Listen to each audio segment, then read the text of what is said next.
यह Bible in one year का हिंदी प्रकरण है। 132वां दिन, अद्भुत पवित्र आत्मा। रॉबी विलियम एक बार लॉस एंजलिस में खरीदारी करने गए। उन्होंने 7 गाड़ियां खरीदी, जिसमें एक नई फरारी, एक नई पोर्शे और एक नई मर्सिडीज थी। एक सप्ताह के अंदर ही वह सोचने लगे कि काश उन्होंने एक भी गाड़ी नहीं खरीदी होती। मैं रॉबी विलियम्स के स्वयं के विषय में खुलेपन को सराहता हूँ। वह निर्दयतापूर्वक अपनी ही धुन और व्यसन के विषय में ईमानदार हैं। अपने गीत महसूस में वह गाते हैं, मैं केवल सच्चे प्रेम को महसूस करना चाहता हूँ। मेरे प्राण में एक छेद है। आप इसे मेरे चेहरे पर देख सकते हैं। यह सच में एक बड़ा स्थान है। परमेश्वर मनुष्यों में सच्चे प्रेमक को महसूस करने की इच्छा को डालते हैं। यह मेरे प्राणों में छेद सभी मनुष्यों के लिए सामान्य बात है। यह गाड़ियों, धन, सफलता या ड्रग्स से नहीं भर सकता है। यह एक परमेश्वर के आकार का छेद है। यह परमेश्वर के लिए एक आत्मिक भूख और प्यास है, जिसके बारे में यीशु ने बताया है कि यह केवल उनकी अद्भुत पवित्र आत्मा के द्वारा भर सकता है। यूहन्ना 7:37। नीति वचन 11 का 29 से 12 के 7 तक। फल और कृपा। क्या आप चाहते हैं कि आपका जीवन एक अंतर पैदा करे? क्या आप जानते हैं कि आपका जीवन हर दिन दूसरों के लिए आशीष का एक स्रोत बन सकता है?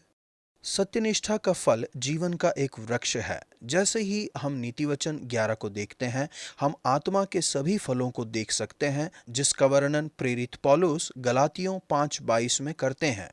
प्रेम, नीति वचन 11 का 23, आनंद पद 10, शांति पद 8, धीरज पद 16, दया पद 17, भलाई पद 17, विश्वास योग्यता पद 6, सद्गुण पद 2, आत्मसंयम पद 12।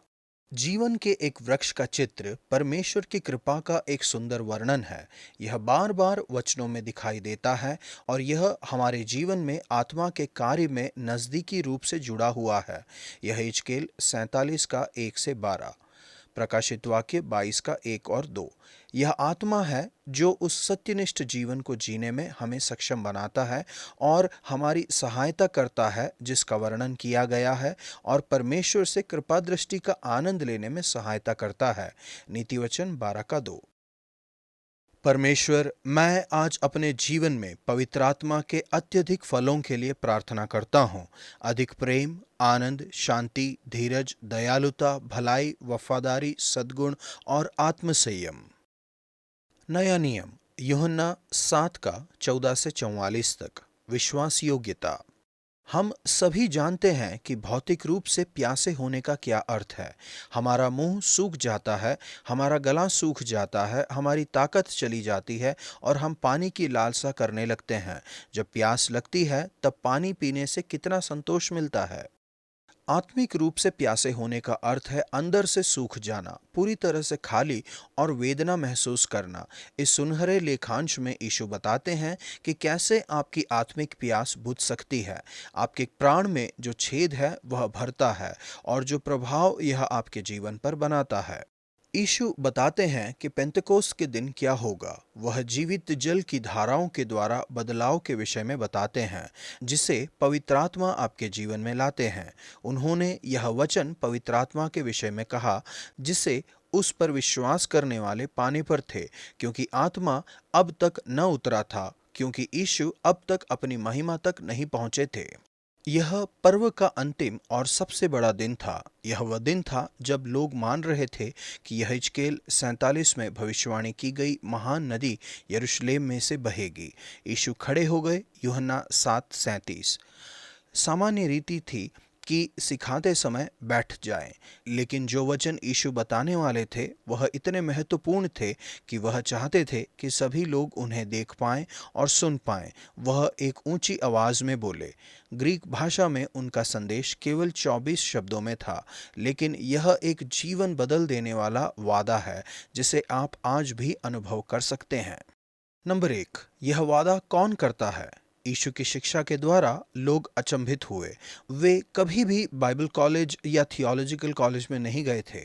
उन्होंने अपनी शिक्षा को परमेश्वर से ग्रहण किया और वह कहते हैं कि जो कोई परमेश्वर की इच्छा को करना चुनता है, वह इसे पहचानेगा।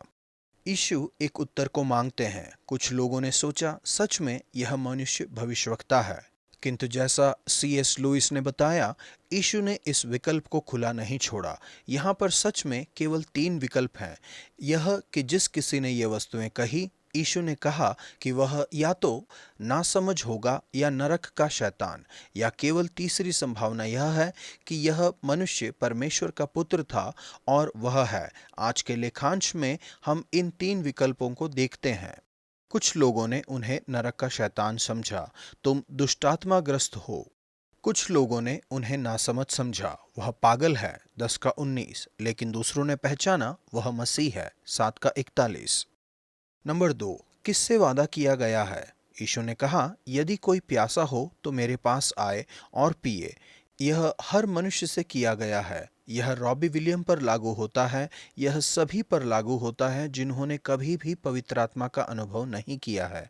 लेकिन यह उन पर भी लागू होता है जो आत्मिक रूप से असंतुष्ट महसूस करते हैं। क्या आप अपने प्रार्थना जीवन में एक असफल व्यक्ति की तरह महसूस करते हैं? क्या आप अपनी पवित्रता के स्तर पर निराशा महसूस करते हैं? क्या आप परमेश्वर के साथ एक नज़दीकी संबंध की लालसा करते हैं? यदि ऐसा है तो आप आत्मिक रूप से प्यासे हैं और आज का वायदा आप पर लागू होता है। नंबर 3, वायदा क्या है? यीशु कहते हैं, जो मुझ पर विश्वास करेगा, जैसा पवित्र शास्त्र में लिखा है, उसके हृदय में से जीवन के जल की नदियां बह निकलेंगी। मंदिर का पर्व उस नदी की आशा कर रहा था जो यरूशलेम में मंदिर से बहेगी। जैसा कि यहेजकेल 47 में भविष्यवाणी की गई है, जो कि पर्व के दिन पर पढ़ा और दर्शाया जाता था, यीशु उन्हें बताते हैं कि यह पूरा हो चुका है, एक स्थान में नहीं किंतु एक व्यक्ति में। यीशु के हृदय से नदी बहती है, उनके कोयलिया से, उनके पेट का भाग या उनका आंतरिक भाग, और हर मसीह में से। यूहन्ना 7 का 38। यीशु के साथ हमारे व्यक्तिगत हृदय से हृदय संबंध के द्वारा। नदी आप में और आप से बहती है। नदी हमारे हृदय के छोटे मृत सागर में बहेगी और हमारे आंतरिक भाग से बाहर बहेगी। हो सकता है कि जीवन सरल नहीं है, लेकिन पवित्र आत्मा के द्वारा नियमित रूप से जीवित जल की धारा बहती है। यह नदी कभी कभी नहीं बहती है, यह निरंतर बहती है। यह रुकनी नहीं चाहिए, इसको नियमित रूप से उबलना चाहिए और हमारे अंदर से बहना चाहिए।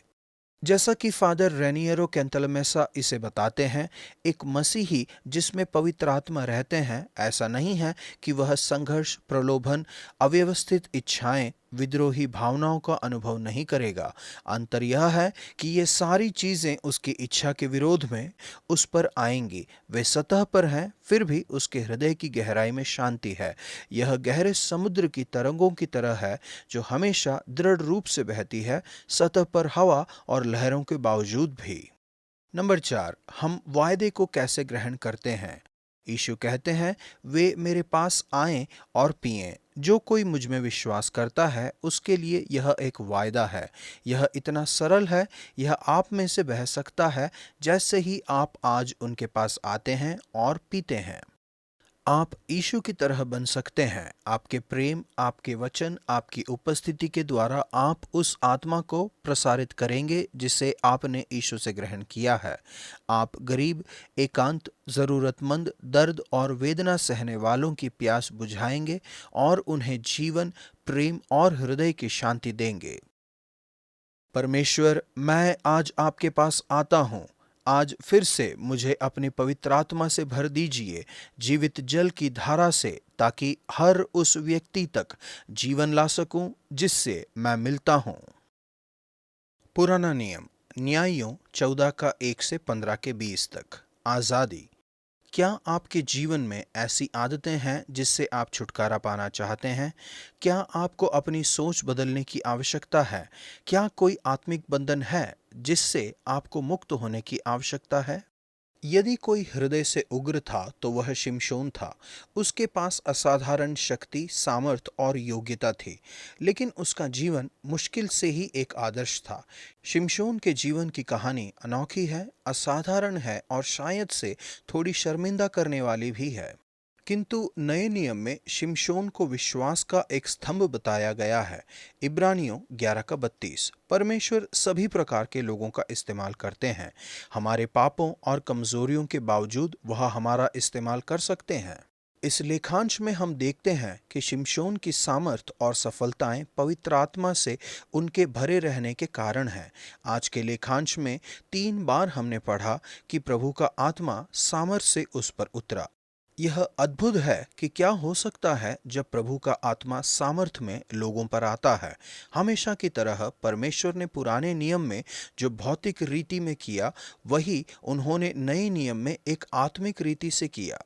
तीसरी बार जब प्रभु का आत्मा सामर्थ्य से उन पर उतरा, उनकी बाहों की रस्सियां आग में जले हुए सन के समान हो गई और उसके हाथों के बंधन मानो गलकर टूट पड़े।